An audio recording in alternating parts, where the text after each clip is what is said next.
Yes, good morning everyone. Welcome to the class. This is Rita ma'am, your political science teacher, and today we are going to read book 1, chapter Cold War. First chapter Cold War. Acha, we have started 3-4 days back, right?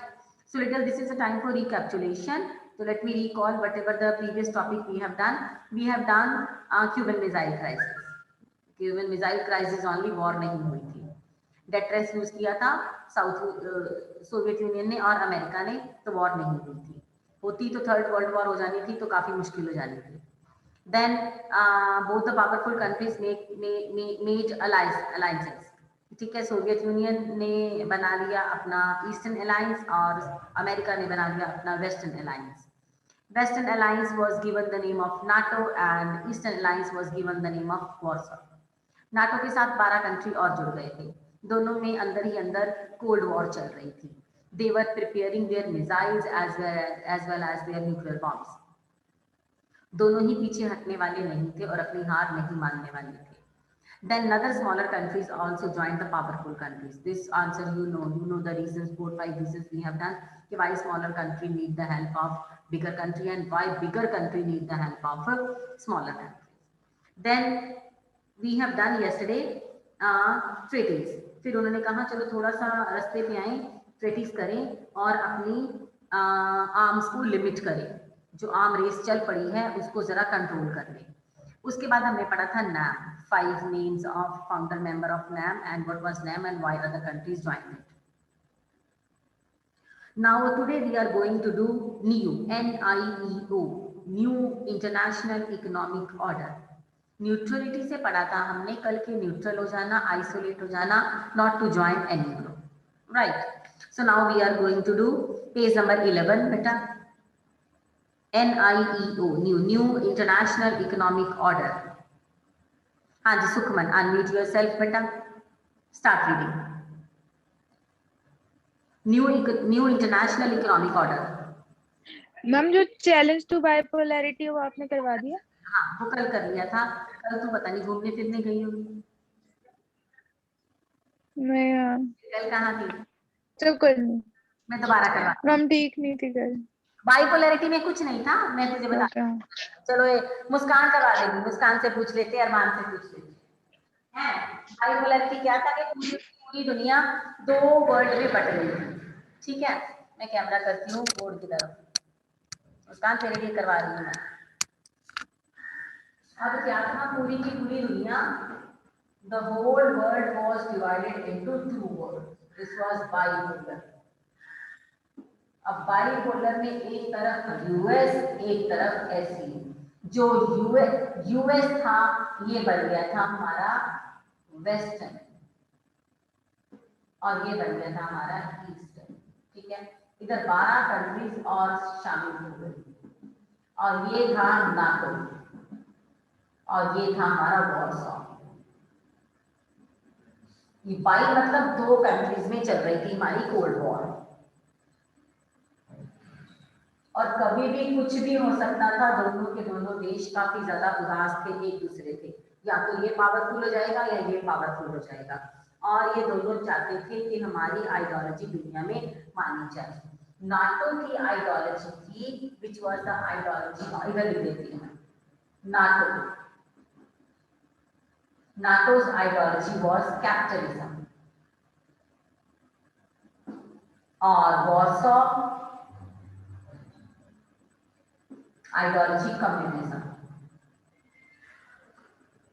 इसमें होगा private honour, सारी private property एक के पास. इसमें होगी state honour. ठीक है, so this was the bipolar world. पूरी की पूरी दुनिया दो देशों में बट गई थी, दो ग्रुप्स बन गए थे, टू वर्ल्ड्स, राइट. फिर मैंने थोड़े से इनको कार्टून बेस्ड क्वेश्चन क्लियर करे थे. ठीक है, चलो now we are going to do further NIEO, new international economic order.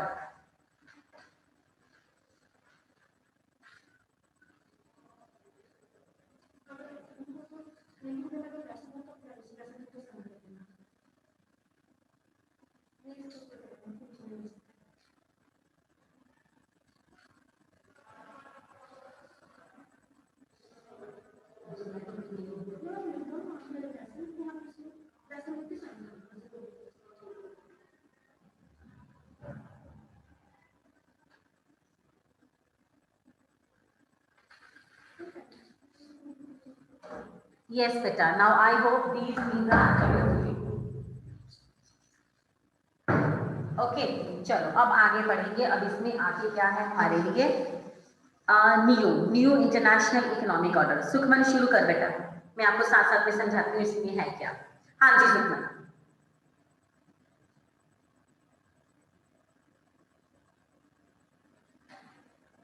Sukhman unmute मैं करूंगी. अच्छा. The non-aligned countries were more than merely mediators during the Cold War. The challenge for most of the non-aligned countries, a majority of them were categorized as the least developed countries, was to be more developed economically and to lift the people out of poverty.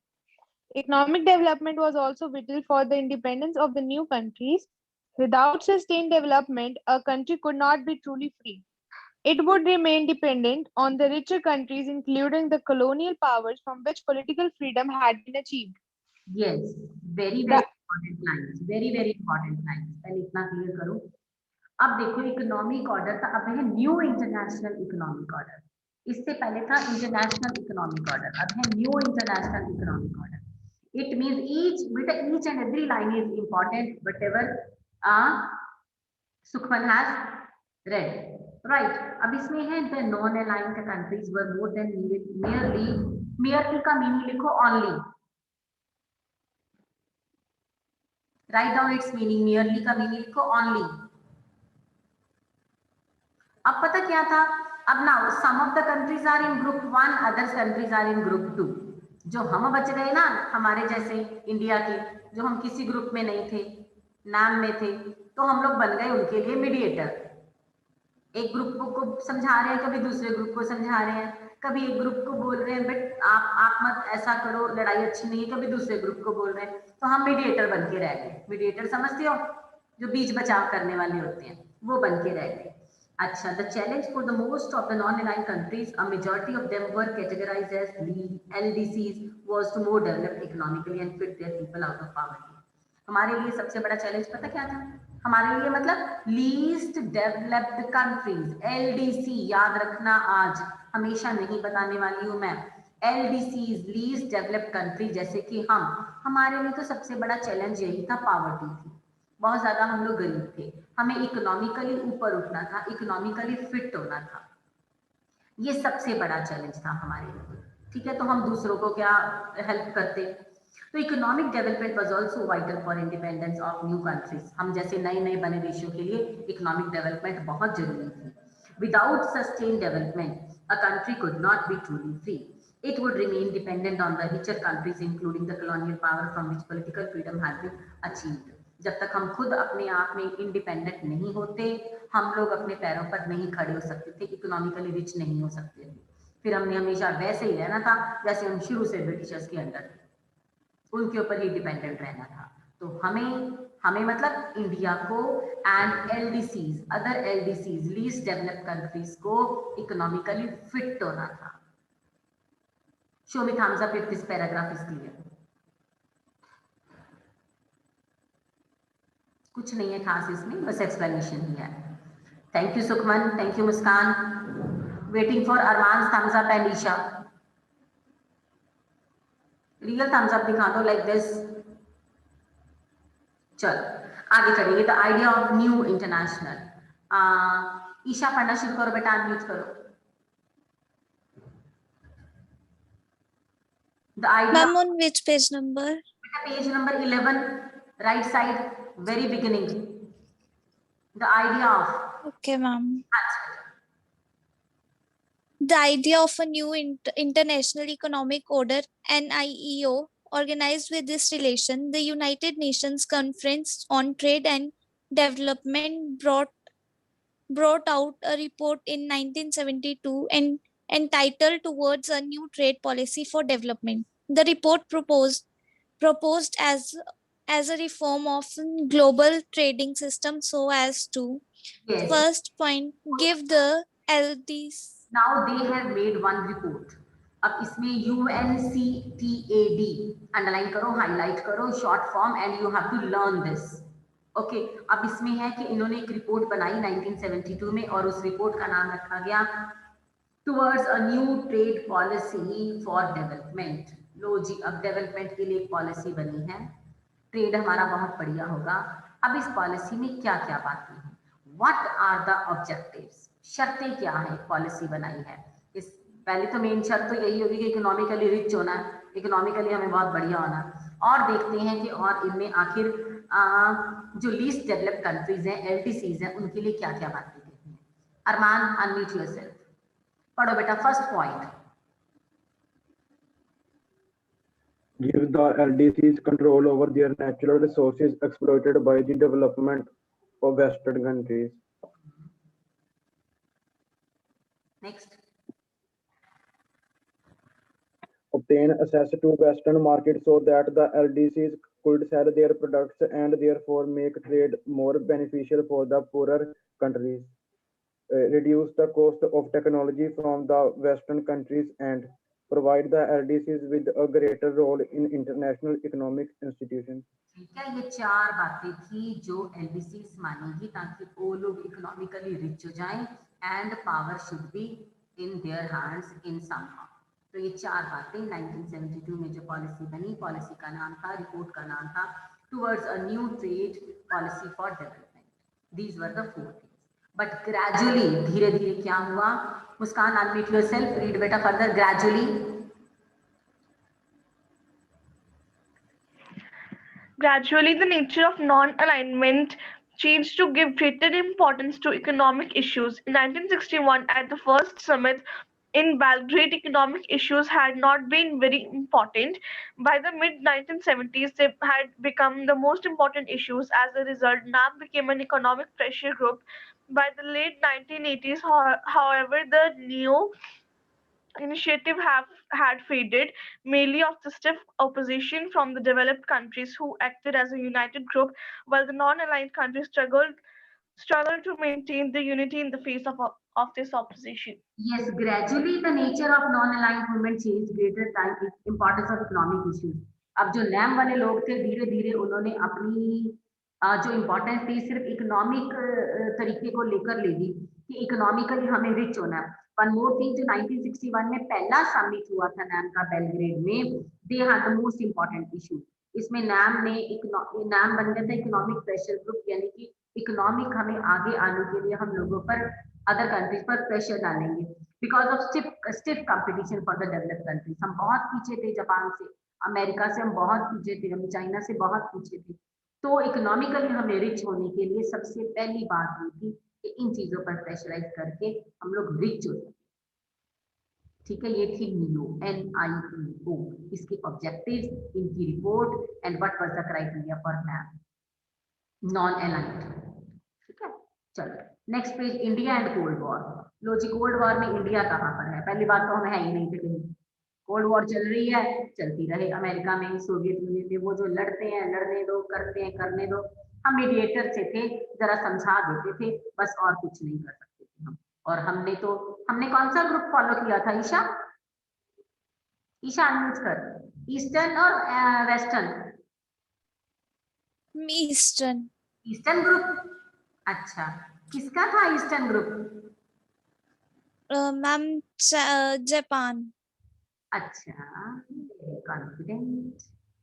Japan तो भी हमने पढ़ा ही नहीं है। देखा, ये हाल होता है जब हम क्लास रिप्लेस करते हैं। Ma'am actually I was not here from last 4 days। But फिर भी I will appreciate your confidence. चलो, Sukhman, which group, which alliance we have joined, India?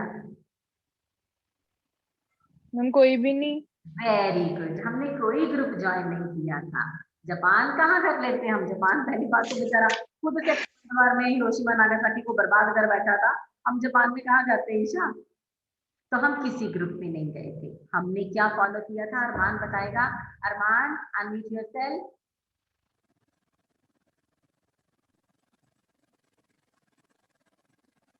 अरमान, हमने क्या फॉलो किया? फिर दोनों ग्रुप्स में तो नहीं गए, सुखमन ने बोला, फिर तीसरे ग्रुप में चले गए। क्या था वो क्या था जहां हम गए?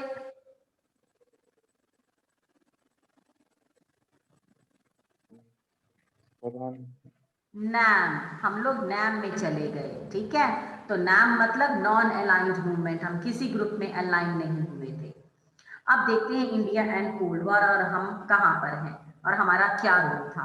This question firstly we will read, I will explain you, फिर together we will make discuss कि this question we should write और डायरेक्टली लर्न फ्रॉम हियर। जैसा आप कहोगे वैसा कर लेंगे, बट क्वेश्चन पहले समझ आना चाहिए। चलो बेटा शुरू करो Sukhman. India and the cold war, very very important question. Yes बेटा, हम कहाँ पर हैं कोल्ड वॉर में? Yes. As the leader of NAM, India's response to the ongoing Cold War was twofold. At one level, it took particular care in staying away from the two alliances. Second, it raised its voice against the newly decolonized Decolonized. nor passive. As Nehru reminded the world, non-aligned was not a policy of fleeing away. Wait. Now what happened कि leader थे हम NAM के, ठीक है, हम leader थे NAM के। अब नैम का पहला मोटिव ये था कि हमने किसी ग्रुप में नहीं जाना, ठीक है। दूसरी बात ये है कि दोनों ग्रुप से दूर रहना और साथ में जो और छोटे छोटे कंट्रीज है ना बेचारे जो सफर कर रहे हैं इंडिपेंडेंस लेने के लिए, we will help them.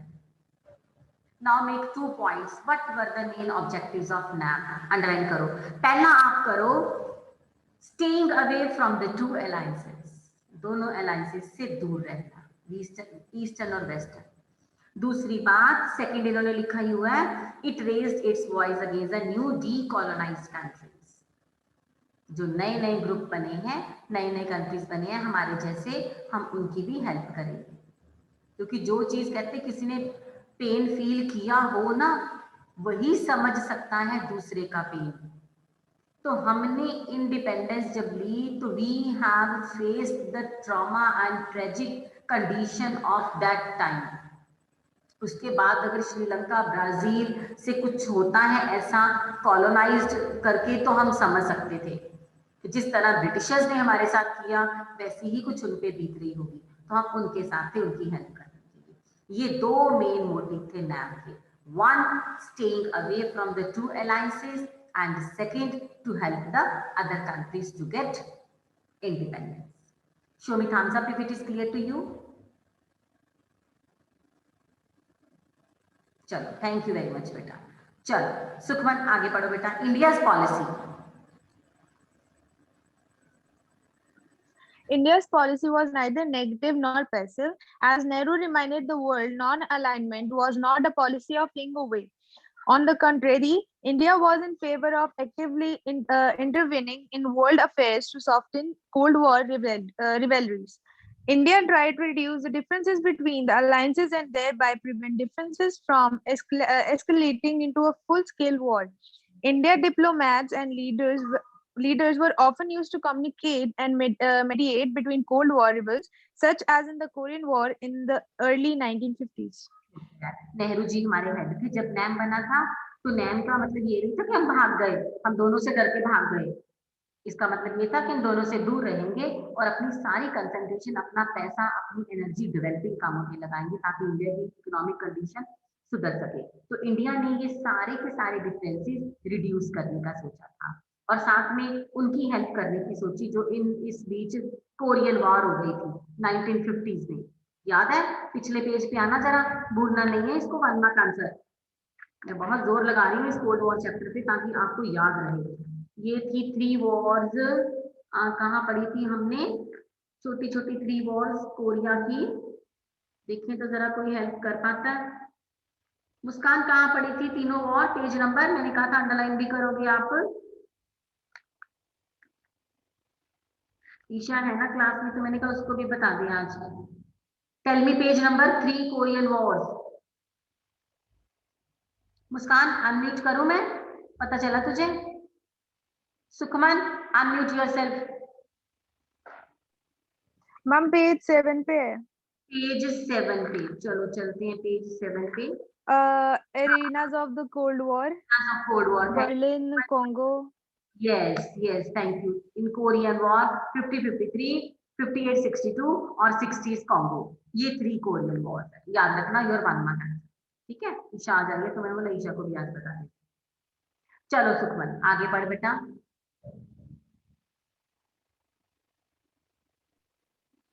It is important to remember that India chose to involve other members of the non-aligned group in the mission.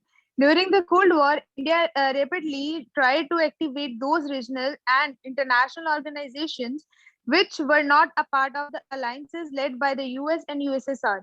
Nehru reposed great faith in a genuine commonwealth of free and cooperating nations that would play a positive role in softening, if not ending, the Cold War. Cold war के चलते हमने उन दोनों groups में include ना होने का सोचा, बल्कि इन दोनों ग्रुप्स को छोड़ के ना, कौन से दोनों ग्रुप, ईशा बताएगी मुझे। Which 2 groups? Eastern group and Western group. हाँ, ईस्टर्न ग्रुप किसका था? US. नहीं.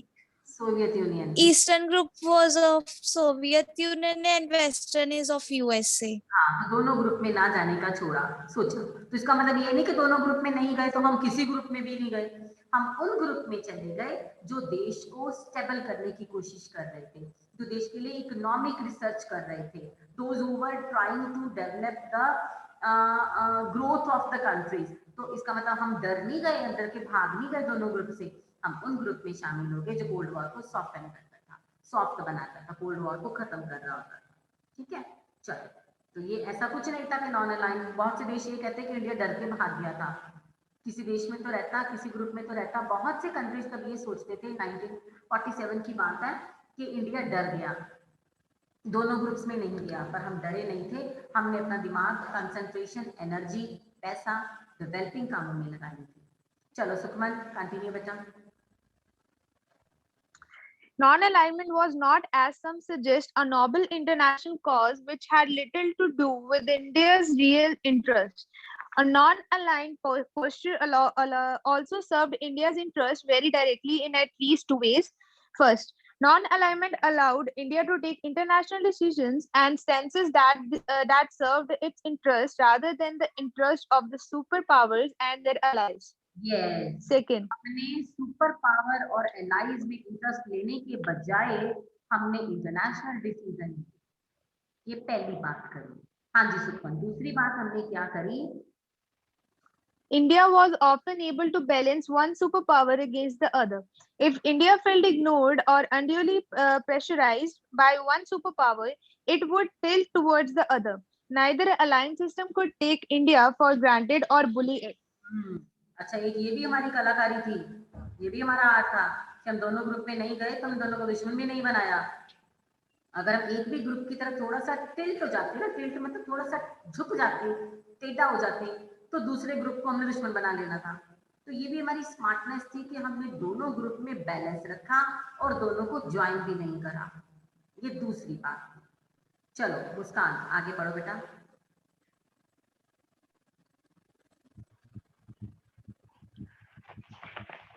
India's policy of non-alignment was criticized on a number of counts. Here we may refer to only 2 criticisms. First, India's non-alignment was said to be unprincipled. In the name of pursuing its national interest, India, it was said, often refused to take firm stand on crucial international issues. Second, it is suggested. अच्छा, आपने ये पढ़ा है कि India's policy of non-alignment was criticized on a number of counts. Here we refer to the 2 criticism. अब कुछ लोग हमारे दुश्मन भी हैं जो हमें कहते हैं इंडिया डर गया, है ना, कहते हैं डर के भाग गया। वो कहते हैं कि इंडिया में दम नहीं था, दम होता तो किसी ग्रुप में तो ज्वाइन होता, मर जाता चाहे, बट वो किसी ना किसी पावरफुल ग्रुप में तो ज्वाइन होता। तो अच्छा, मुस्कान ने एक लाइन पढ़ी, कहते हैं कि इंडिया नॉन अलाइंड प्रिंसिपल कहते वाला फार्मूला है ही अनप्रिंसिपल्ड था। अगर उसको ये था इंडिया को कि किसी ग्रुप में नहीं जाना, किसी ग्रुप में नहीं जाना, तो फिर किसी भी ग्रुप में ना जाता, तो जो और अदर ग्रुप्स बने थे जैसे कि यूनाइटेड नेशन बना था, हम उसमें तो चले गए, और जो इकोनॉमिक डेवलपमेंट को लेकर ग्रुप्स बने थे हम उसमें भी चले गए। तो फिर इंडिया अपनी एक बात पे रहता ना, किसी ग्रुप में नहीं जाना तो फिर किसी भी ग्रुप में नहीं जाना। बट हम ये कहते हैं कि हम उन ग्रुप्स में गए थे जो डेवलपमेंट सोचता है, जो किसी को खराब नहीं करता। हम किसी के ना तो अंडर रहना पसंद करते हैं, ना किसी को अपने अंडर रखना पसंद करते हैं। तो बहुत से कंट्री हमें कहते हैं कोई प्रिंसिपल इन्होंने फॉलो ही नहीं करा, अनप्रिंसिपल्ड था। मुस्कान ने पढ़ा कि it said that it refuse to take a firm stand. India कभी अपना स्टैंड ले ही नहीं सकता लाइफ में, क्योंकि उसने इंटरनेशनल इश्यूज पर कोई बात ही नहीं की आज तक। ये हमें जो नेगेटिव कहते हैं ये वो कहते हैं ऐसा। एक और चीज वो हमारे बारे में गलत कहते हैं। मुस्कान पढ़ो बेटा, वो क्या कहते हैं दूसरी बात। Second, it is suggested that India was inconsistent and took contradictory postures, having criticized others for joining alliances. India signed the Treaty of Friendship in August 1971 with the USSR for 20 years. This was regarded particularly by outside observers and virtually joining the Soviet alliance system. The Indian government's view was that India needed diplomatic and possibly military support during the Bangladesh crisis, and that in any case, the treaty did not stop India from having good relations with other countries, including the US. लो जी, हमने USSR से, मुस्कान ने बता दिया, USSR से, Russia से हमने 1971 हमने USSR को अपना अच्छा दोस्त बना दिया। अगले पेज पे इंडिया ने क्या किया है, नेक्स्ट पेज 13 पेज पे, कि India needed diplomatic and possible military support during Bangladesh crisis. जब बांग्लादेश का झगड़ा हुआ ना, बुक 2 में पढ़ाऊंगी मैं आपको बांग्लादेश क्या था। तो जब बांग्लादेश से झगड़ा हुआ, हमें जरूरत पड़ गई अमेरिका की, तो हमने अमेरिका को दोस्त बना लिया। तो लोग कहते हैं, लोग मतलब अदर कंट्रीज कहते हैं कि इंडिया ने को जब मतलब ही बहुत है इंडिया, जब जिसको जरूरत है तब उसको फिर दोस्त भी बना लेता है। अगर रशिया को नहीं इसने दोस्त बनाया था, अमेरिका को नहीं बनाया था। अब मैं जहाँ रशिया बोल रही हूँ ना, तो रशिया मतलब यूएसएसआर, यूएसएसआर मतलब सोवियत यूनियन। अगले चैप्टर में पढ़ाऊंगी कि यूएसएसआर रशिया कैसे बना। एक बार मुस्कान ने मुझसे पूछा था, मैम सोवियत यूनियन कौन सा कंट्री है, तो तब मैंने इसको बताया था कि वो रशिया ही है। ठीक है, तो अब दूसरी बात ये कहते हैं कि इंडिया की एक जुबान नहीं है। फिर उसने 71 में रशिया को भी दोस्त बना लिया, ट्रेटी कर ली, और जब बांग्लादेश का झगड़ा पड़ा, इंडिया को जरूरत पड़ी, तो फिर ये अमेरिका के साथ भी हो लिया। फिर इसने दोनों को अपने मतलब के लिए दोस्त भी बना लिया। तो now we have done 2 types of negative and positive reaction of the other countries regarding India's map. चलो कंक्लूजन पढ़ो बेटा, मुस्कान कंक्लूजन पढ़ दे बेटा। Non-alignment as a strategy evolved in the Cold War context, as we will see in Chapter 2, with the disintegration of the USSR and the end of the Cold War in 1991. Non-alignment, both as an international movement and as the core of India's foreign policy, lost some of its earlier relevance and effectiveness. However, non-alignment contained some core values and enduring ideas. It was based on a recognition that decolonized states share a historical affiliation and can become a powerful force if they come together. It meant that the poor and often very small countries of the world need not become followers of any of the big powers, that they uh, could pursue an independent foreign policy. It was also based on a resolve to democratize the international system by thinking about an alternative world order to redress existing inequities. These core ideas remained relevant even after the Cold War was ended. जब cold war खत्म हो गई 1991 में, दोनों का झगड़ा खत्म हो गया। दोनों का झगड़ा कैसे खत्म हुआ होगा? ऑब्वियसली एक हार गया होगा, एक जीत गया होगा, है ना। तो जो हार गया था वो तो लॉस्ट। अब मैंने हार गया लॉस्ट बोला तो लाइट गई, डोंट वरी, अभी लाइट आ जाएगी, वेट फॉर 1 सेकंड। अच्छा, अब दोनों का क्या हुआ? दोनों में से एक हार गया था और एक जीत गया था। जो हार गया था उसका हिस्ट्री खत्म हो गया था, और जो जीत गया वो वर्ल्ड पावर बन गया दुनिया की, और दुनिया ने उसको फॉलो करना शुरू कर दिया। हम भी आज करते हैं उसको फॉलो। ठीक है, आज हर बच्चा कहता है मैंने अमेरिका जाना है ना, कनाडा जाना है, यूएस जाना है। यहाँ पे तो मैंने बहुत सा ऐसा सिस्टम देखा, students want to go to US, है ना। तो समझ गए आप फिर के दोनों में से जीता कौन होगा? अमेरिका जीत गया था। लेकिन इंडिया ने अपनी पॉलिसी यही बनाई थी कि दोनों में नहीं इंक्लूड हुआ। हाँ, जब कोल्ड वॉर खत्म हो गई 1991 में, तो फिर एक पावरफुल कंट्री आ गया। अब जब दोनों में से एक हार गया, तो तो एक ही जीता, जब वो एक जीत गया तो बाकी सारी दुनिया भी उसकी हेजीमनी मान गई। हेजीमनी मतलब उसका दबदबा मान गई। फिर किसी ने उसकी तरफ आंख उठा के नहीं देखा और बड़े सालों तक दुनिया में वही पावरफुल कंट्री रहा, और वो कंट्री था, which country was that? America. USA। US powerful country बन गया और इंडिया का यूएस के साथ रिलेशन अच्छा हो गया था। हमेशा हमेशा के लिए वो हमारा दोस्त रहा। ठीक है, चलो, we will not write anything on copy, बस उतना ही रिवाइज करना जितना हमने आज कर। Right, just take a look for 1 minute, then I will discuss whatever we have said. Take 1 minute and read out. मुझे मेरा एक पैराग्राफ समझा दो। बोलो बोलो बेटा। एक मिनट, हाँ बोलो। पेज नंबर 4 पर मैम। पेज नंबर 4 पे आ रही हूँ मैं बेटा। ना ये चीज पता कैसी पॉलिटिकल साइंस साथ साथ में पूछ लो तो अच्छे रहेंगे हम। हाँ जी, मैं आगे page number 4, let me open the door, it's too dark to.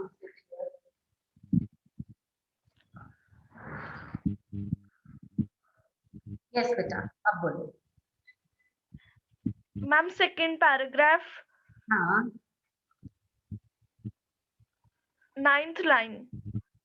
Why is the cold war बना?